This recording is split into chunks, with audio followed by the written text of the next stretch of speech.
한국형 전투기에 탑재될 미국 제너럴 일렉트릭 엔진이 인도됐다. KEFX의 심장이라고 할 수 있는 핵심 장비인 엔진이 공급되면서 KEFX 개발 사업도 한층 탄력을 받을 것으로 보인다. 오일 업계에 따르면 GE 에비에이션은 최근 한국 항공우주산업이 개발 중인 KEFX 항공기용 F414G200K 엔진을 인도했다. GE의 쌍발 엔진을 탑재한 KEFX의 비행 테스트는 2023년에 시작될 예정이며 개발 프로그램은 최종 2026년에 완료될 예정이다. GE는 시제기 등을 포함해 F414G200 엔진 240개를 공급할 계획이다. GE 에비에이션 관계자는 GE의 F414 엔진은 1998년 서비스를 시작했으며 1750대 이상의 엔진이 배송돼 460만 시간 이상을 비행했다며 F414는 KEFX 외에도 보잉의 FA-18E/F 슈퍼호넷과 전자전기 EA-18G 그롤러, 스웨덴 사부 전투기 그리펜 제임즈 39E/F, 인도 테자스 마크 2 등이 해당 엔진을 장착했다고 설명했다. GE의 KEFX 엔진 공급은 지난 2016년 경합을 통해 진행됐다. 앞서 GE는 지난 2016년 KEFX가 장착할 엔진으로 F414G200 엔진을 제안했다. 당초 KEFX 엔진 공급 입찰에는 GE와 유럽 엔진 제조업체 유로제트가 참가해 치열한 경합을 벌였으나 GE 엔진이 대부분 항목에서 높은 점수를 받아 최종 선정됐다. 유로제트는 EJ200 엔진을 제안했다. GE 엔진이 노후 기종이나 신형 엔진을 탑재할 경우 신뢰도 확보 및 군소요, 예산 증액 부담이 없어 이를 택한 것으로 알려졌다. GE의 F414G200 엔진은 F터버너 가동 시 최대 주력이 21,500파운드에 달하며 길이와 중량은 각각 3.92m, 1,151kg이다. 한편 카이와 국방연구과학소가 개발 중인 KEFX는 오는 2022년 시험 비행을 목표로 개발 사업을 진행 중이다. 오는 2026년 개발 완료할 예정이다.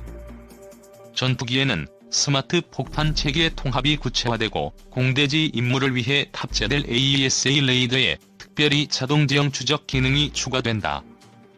한국형 전투기가 미국 제너럴 일렉트릭의 엔진을 장착하게 됐다.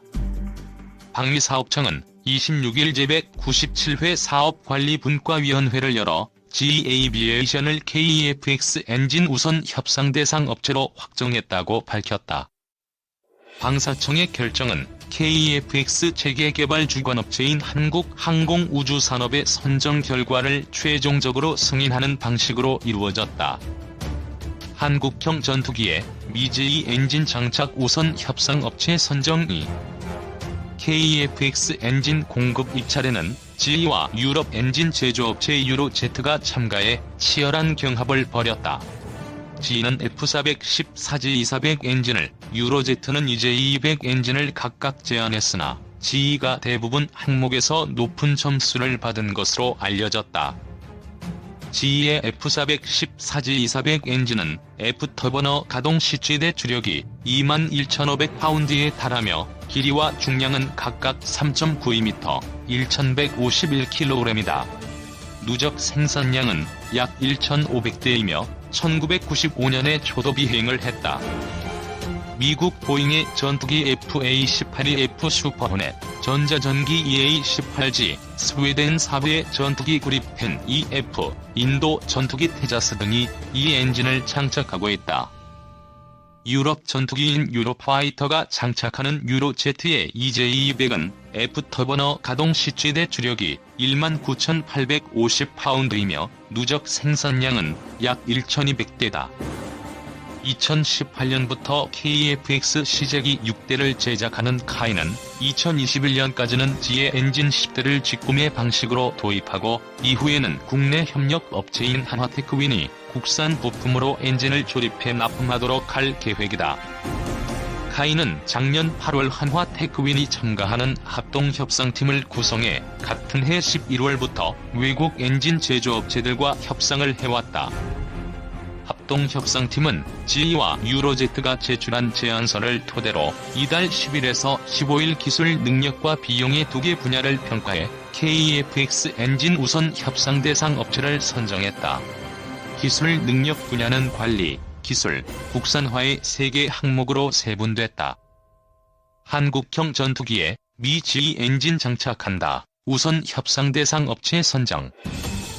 GE를 KEFX 엔진 우선 협상 대상 업체로 선정한 카이는 앞으로 GE와 본격적인 협상을 진행하고 다음 달 중으로 엔진 공급 계약을 체결할 계획이다. KEFX의 심장이라고 할 수 있는 핵심 장비인 엔진 기종이 결정됨에 따라 KEFX 개발 사업도 한층 탄력을 받을 것으로 보인다. 지난달 20일에는 KEFX의 눈에 해당하는 핵심 장비인 다기능 이상 배열 레이더 체계 개발을 주관하는 국방과학연구소가 AESA 레이더 제조 우선 협상 대상 업체로 한화탈레스를 선정하고 본격적인 개발에 착수했다. 앞서 방사청은 지난 1월 KEFX 사업 착수회의를 열어 전반적인 계획을 세운 데 이어 3월에는 체계 요구조건 검토 회의를 개최해 KEFX의 기술적 요구사항을 확정했다. 방사청은 이달 초에는 미국으로부터 이전받기로 한 KEFX 기술 21개 항목의 1차 구체화 작업을 끝냈고 지난달부터는 미국 로키드 마틴 전문가들이 카이에 파견돼 기술 지원 업무를 진행 중이다. 한국형 전투기의 심장 역할을 할 엔진으로 미국 제너럴 일렉트릭의 F410-4-402 선정됐다.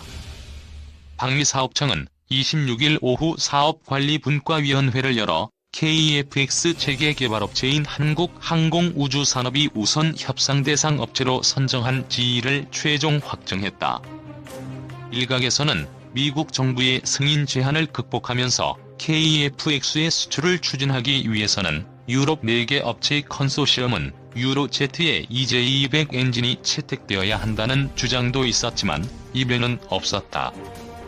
이는 KEFX 개발 리스크와 그에 따른 소요 비용을 최대한 낮추려는 카이와 방사청이 모험보다는 안정을 택한 결과로 받아들여져 향후 KEFX 탑재 장비 입찰 과정에서도 이와 같은 기조가 이어질지 주목된다. 카이와 방사청은 2020에서 2021년까지 엔진 10대를 GE에서 직도입한다. 2021년부터는 GE에서 들여온 부품을 국내에서 조립해 이대를 제작하고 2022년까지 국산화를 통해 확보한 국내 제작 부품을 장착한 엔진 3대를 만들어 KEFX 지상 시험과 시제기 비행 등에 사용할 예정이다. 업계의 예상된 결과였다. 업계에서는 카이, 한화테크윈과 파트너십을 구축한 GE의 진지전에 유로제트의 공중전이 실패한 것으로 보고 있다. KEFX 엔진 입찰이 시작되기 전이었던 올해 초부터 업계 안팎에선 GE의 우위를 점치는 시각이 많았다. GE가 제안한 F410-4-400 엔진은 미 해군 FA-18E/F 슈퍼 호넷과 스웨덴 그리펜, 인도 테자스 등에 탑재됐다. T-50 고등훈련기에 쓰이는 F404 엔진에서 파생된 엔진이라는 점에서 신뢰성도 입증됐다. 항공기 엔진은 전자장비의 동력을 제공하며 엔진 이상 시조종사의 생존을 장담할 수 없다는 측면에서 신뢰성이 중시된다. GE의 F410-4-400 엔진은 누적 비행시간이 300만 시간에 달하지만 EJ200은 62만 시간 정도다. GE 엔진은 이미 방산업계와 공군에서 오랜 기간 접해 친숙하다.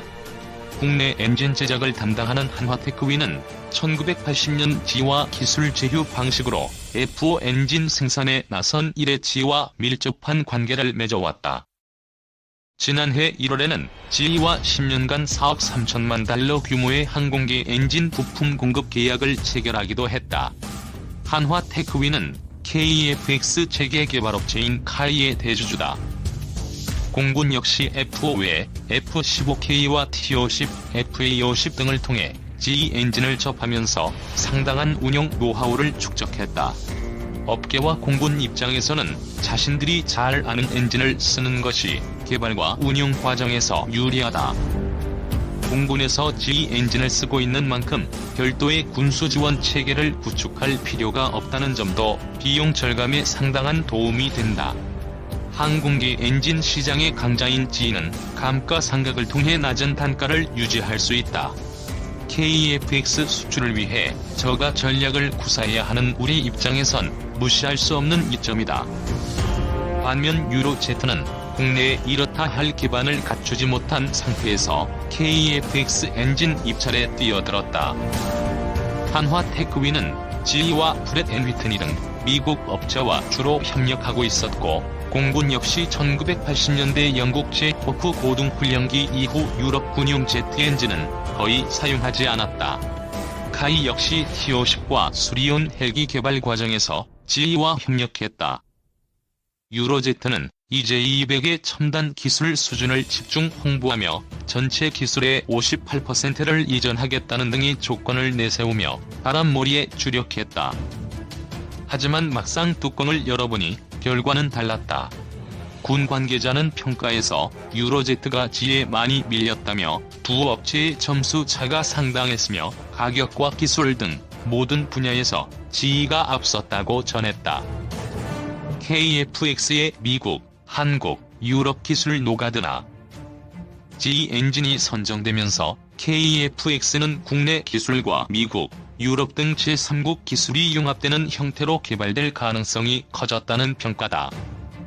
유럽 방산업계 사정에 정통한 한 소식통은 KEFX 엔진 입찰 과정에서 프랑스 항공기 엔진 제조업체 스낵마가 GE를 측면 지원한 것으로 알고 있다고 전했다.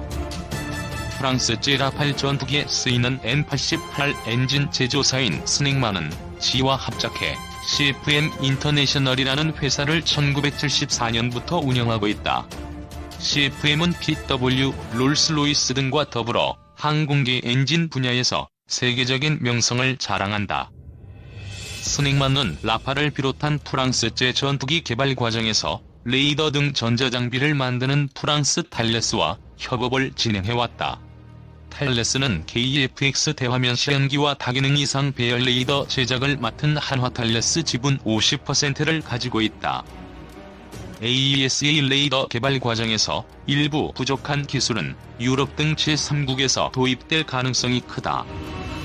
제3국 기술이 포함된 AESA 레이더, 프랑스 탈레스 기술적 영향력이 미치는 한화탈레스의 다기능 시연기 등 항공 전자장비와 엔진을 통합하는 과정에서 스낵마가 일정한 역할을 할 수 있음을 시사하는 대목이다. 방산업계 관계자는 1,500여 대의 EJ200 엔진을 만드는 것도 4개 업체의 컨소시엄을 구성하는 상황에서 200에서 300대 정도의 엔진을 납품해 KEFX에 최적화하는 리스크를 GE 혼자 부담하는 것은 쉽지 않다며 GE도 리스크 분산을 위한 조치를 강구하며 KEFX에 참여할 것이라고 분석했다. KEFX 엔진 선정이 완료되면서 2019년 1월로 예정된 상세 설계와 그 이후의 시제기 제작 등 KEFX 개발은 당초 일정대로 진행될 전망이다. 하지만 미국의 핵심 기술 이전 거부 논란으로 개발 일정이 당초 계획보다 일부 앞당겨지면서 각 장비의 체계 통합 등 리스크 관리 중요성은 더욱 커질 것으로 보인다.